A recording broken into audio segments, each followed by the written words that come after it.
A'udhu billahi minash shaitanir rajim. Bismillahir rahmanir rahim. Today we will discuss verse number 5 of Surah Fatiha. Allah Ta'ala इरशाद फरमाते हैं, इहदिना सिरातल मुस्तकीम, हमें सीधे रास्ते पर चला। ये सिरात मुस्तकीम क्या है जिस पर चलाने की दुआ हमें मांगनी है? इस हवाले से इब्न कसीर लिखते हैं कि एक मरफू हदीस के मुताबिक सिरात मुस्तकीम अल्लाह ताला की किताब है, क्योंकि इब्न हातिम और इब्न जरीर ने अपनी किताब फ़ज़ाइल कुरान में इस चीज़ का जिक्र किया है कि अल्लाह ताला की मजबूत रस्सी हिकमतों वाला कुरान पाक है, यही सीधा रास्ता है। जबकि हज़रत अली रज़ियल्लाहु तआला अन्हु का कौल भी यही है। हज़रत अब्दुल्लाह रज़ियल्लाहु तआला अन्हु की एक रिवायत है कि इब्न अब्बास रज़ियल्लाहु तआला अन्हु का कौल है। हज़रत इब्राहीम ने कहा, ए मोहम्मद सल्लल्लाहु अलैहि वसल्लम, आप कहें इहदिना सिरातल मुस्तकीम, यानी हिदायत वाले रास्ते पर हमें इल्हाम करें, इस दीन क़य्यम की हमें समझ दें जिसमें कोई कजी नहीं है। आपसे ये कौल भी मरवी है, इससे मुराद इस्लाम है, क्योंकि इब्न अब्बास, इब्न मसूद और बहुत से सहाबा कराम का यही कौल है। इब्न जाबिर रज़ियल्लाहु तआला अन्हु फरमाते हैं, सिरात मुस्तकीम से मुराद इस्लाम है, जो हर उस चीज़ से जो आसमान और ज़मीन के दरमियान है ज़्यादा वसअत वाला है। इब्न हनफिया फरमाते हैं कि इससे मुराद अल्लाह ताला का वो दीन है जिसके सिवा कोई और दीन मकबूल नहीं है, क्योंकि अल्लाह ताला इरशाद फरमाते हैं कि हमने इस्लाम को तुम्हारे लिए दीन के तौर पे पसंद किया है और इसके अलावा और कोई दीन काबिल कबूल नहीं होगा। सिरात मुस्तकीम के जो दो मतलब लिए गए हैं, जिन उनमें से एक अल्लाह ताला की किताब है जिस पर अमल पैरा होकर आप हिदायत पा सकते हैं, और दूसरा इस्लाम है, एक कंप्लीट कोड ऑफ लाइफ है, और इस्लाम भी कुरान पाक के अंदर और आप सल्लल्लाहु अलैहि वसल्लम की उसवा हसना में मौजूद है। जो भी शख्स दीन से लेकर दुनिया तक के सारे मामलात में उरूज चाहता है, उसे चाहिए कि आप सब की सीरत पढ़े और अल्लाह ताला की किताब को पढ़े। आप सल्लल्लाहु अलैहि वसल्लम ने खुद सिरात मुस्तकीम के बारे में फरमाया कि सिरात मुस्तकीम सीधा रास्ता है, इसके दोनों तरफ दीवारें हैं जिसमें कई खुले हुए दरवाजे हैं, दरवाज़ों पर पर्दे लटक रहे हैं। सिरात मुस्तकीम के एक दरवाजे पर एक पुकारने वाला है जो कहता है, ए लोगों, सब के सब इस सीधे रास्ते पर चलो, टेढ़े रास्तों पर न जाओ। इससे गुजरने वाला कोई शख्स जब इन दरवाज़ों में से किसी को खोलना चाहता है, एक पुकारने वाला कहता है, खबरदार उसे न खोलना, अगर खोला तो इसी रास्ते में रख जाओगे और सिरात मुस्तकीम से हट जाओगे। बस सिरात मुस्तकीम इस्लाम है, दीवारें अल्लाह ताला की हद हैं, और जो पुकारने वाला है दरवाजे के पास से वो कुरान पाक है, और जब तुम दरवाज़ा खोलना चाहते हो, जो पुकारता है वो तुम्हारा ज़मीर है जो हर ईमानदार के दिल के अंदर मौजूद है। अल्लाह ताला ने हर इंसान के ज़मीर को वॉइस के तौर पर उसके अंदर बिठा दिया है, तो जो इस सीधे रास्ते पर चलेगा वो कामयाब होगा। एक और चीज़ इस सीधे रास्ते के हवाले से है कि ये आसान नहीं है। सीधे रास्ते का ये मतलब है कि आपको इसमें मुश्किलात आएंगी, लेकिन अगर आप आड़े टेढ़े रास्तों पर चलेंगे तो आप एक बार अगर गलत ट्रैक में निकल गए तो जितना दूर जाएंगे उतना ही आप सिरात मुस्तकीम से भटकते जाएंगे। तो सिरात मुस्तकीम के दो ये मतलब लिए गए हैं, जबकि एक और मतलब सिरात मुस्तकीम का ये भी लिया गया है कि ये वो रास्ता है जिस पर आप सब ने हमें छोड़ा। इमाम जाफ़र रहमतुल्लाह अलैह वगैरह का भी यही कौल है कि उनके नज़दीक ये वो रास्ता है जिस पर चलने की अल्लाह ताला आपको तौफीक दे, जो अल्लाह ताला की मर्ज़ी के मुताबिक हो, जिस पर चलने की वजह से अल्लाह ताला अपने बंदों से राज़ी हो। ये वो रास्ता है जिस पर अल्लाह ताला का इनाम होता है। जिस शख्स को ये तौफीक मिल गई कि वो अल्लाह ताला के उन बंदों के रास्तों पर चले जिन पर अल्लाह ताला राज़ी हुआ था, उसे सिरात मुस्तकीम कहेंगे, जिनमें अंबिया कराम हैं, खुलफाए राशिदीन हैं, सिद्दीकीन हैं, शुहदा हैं और साले लोग हैं। ये वो रास्ता है कि अगर एक बार कोई शख्स इन में से किसी के भी रास्ते पर चला तो फिर वो सीधा रास्ता पा लेगा।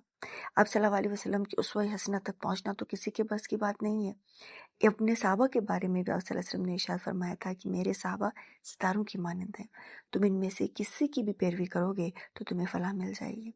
तो सिरात मुस्तकीम उन लोगों का रास्ता भी है जिन पर अल्लाह ताला ने इनाम किया था। फिर वो अंबिया कराम हैं, साहबा कराम हैं, शुहदा हैं, सिद्दीकीन हैं, वो लोग हैं जिन्होंने अपने टाइम में, जबकि दीन पर अमल पैरा होना सबसे ज़्यादा मुश्किल था, दीन पर अमल करके दिखाया। उन्होंने दिखाया कि अगर इंसान चाहे तो अल्लाह ताला के बताए हुए रास्ते पर चल सकता है, लेकिन हमें अपनी लग्जरी ज़्यादा अजीज़ हैं एज़ कम्पेयर टू सिरात मुस्तकीम। लेकिन जो ये लोग हैं जिन्हें हिदायत मिल गई है, उन्हें भी ये दुआ मांगने का हुक्म क्यों हुआ है? ताकि वो उस पर साबित कदम रह सके। हिदायत ऐसा नहीं है कि किसी इंडिविजुअल को हिदायत मिल गई तो उसी पे रहेगा, उस पर साबित कदम रहने की दुआ यहाँ पर मांगी गई है। जबकि मारिफुल कुरान में शफी साहब कहते हैं सिरात मुस्तकीम के अलावा हिदायत क्या है, ये क्या है जिसकी हम दुआ मांग रहे हैं, तो वो कहते हैं हिदायत तीन तरह की हैं। سب سے پہلی ہدایت وہ ہے جو کہ اللہ تعالیٰ نے سب کو دے رکھی ہے۔ اس پر جب ہم کہتے ہیں نا کہ اللہ تعالیٰ نے ہدایت کا راستہ سب کے لیے کھلا رکھا ہے، اللہ تعالیٰ جسے چاہتا ہے ہدایت دیتا ہے، جسے چاہتا ہے نہیں دیتا ہے۔ اس کا مطلب ہے کہ جسے ہدایت نہیں ملی اس میں نعوذ باللہ بندے کی غلطی نہیں ہے، تو ایسا نہیں ہے۔ اللہ تعالیٰ نے ہدایت کا پہلا درجہ سب کے لیے عام کیا ہے، جس میں جمادات ہیں، نباتات ہیں، اس کے علاوہ حیوانات ہیں۔ ہر ایک کو اللہ تعالیٰ نے کسی نہ کسی عنصر میں دماغ دیا ہوا ہے۔ ان میں زیادہ بے شک عقل نہ ہو، لیکن کچھ نہ کچھ عقل ان میں موجود ہے۔ ان میں آپ کے پرندے، آپ کے ایٹم، ساری چیزیں کا اتنا ہے کہ وہ ایک ہدایت یہ بھی ہے کہ وہ اللہ تعالیٰ کے حکم کے باہر نہ جائیں۔ ایٹم ہو گیا یا جانور ہو گئے یا جو بھی ہو گئے، وہ اپنی فطرت کے باہر کام نہیں کرتے۔ بکری بھونکنے نہیں لگ جاتی یا کاٹنے نہیں لگ جاتی ہے۔ اس ایٹم اپنے مطابق ہے، چاند اپنے مطابق ہے، سورج اپنے مطابق ہے۔ وہ اس ہدایت پر ہیں کہ وہ اللہ تعالیٰ کے حکم سے ٹرانسگریشن نہیں کر رہے، جبکہ اس کے علاوہ باقی جو جاندار ہیں وہ تو کر رہے ہیں۔ جیسے کہ اللہ تعالیٰ ارشاد فرماتے ہیں کوئی چیز ایسی نہیں جو تعریف کے ساتھ اللہ تعالیٰ کی پاکی بیان نہیں کر رہی ہو۔ اسی طرح اللہ تعالیٰ فرماتے ہیں کہ تجھے نہیں معلوم کہ اللہ تعالیٰ کی پاکی بیان کرتے ہیں جو کچھ آسمان میں ہے جو کچھ زمین میں ہے۔ وہ پرندے جو پر پھیلائے ہوئے پھرتے ہیں وہ بھی اللہ تعالیٰ کی تسبیح بیان کرتے ہیں۔ جبکہ ہدایت کا دوسرا درجہ یہ ہے کہ خاص وہ لوگ جن کو اللہ تعالیٰ نے عقل دے رکھی ہے، جن میں انسان ہیں، جنات ہیں، انبیاء کرام ہیں، یہ سب جن پر اللہ تعالیٰ کی طرف سے ہدایت اتری ہے اور آسمانی کتابوں کے ذریعے ان تک ہدایت پہنچی ہے۔ جو اس پر عمل پیرا ہوا وہ مسلمان ہے، جس نے رد کیا وہ کافر ہے۔ جبکہ تیسرا درجہ بہت ہی خاص ہے اور یہ مومنین اور متقین کے لیے، یہ اللہ تعالیٰ کی طرف سے ہے۔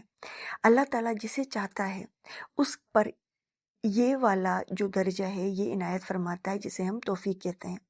یہ وہ ہے جہاں پر اللہ تعالیٰ جو اللہ تعالیٰ نے کرنے کے احکامات دیے ہیں ان کا کرنا اللہ تعالیٰ آسان فرما دیتے ہیں، اور جن سے منع کیا ہے ان کا کرنا انسان کے لیے مشکل ہو جاتا ہے، اور یہ وہ توفیق ہے جو اللہ تعالیٰ کی طرف سے ہے۔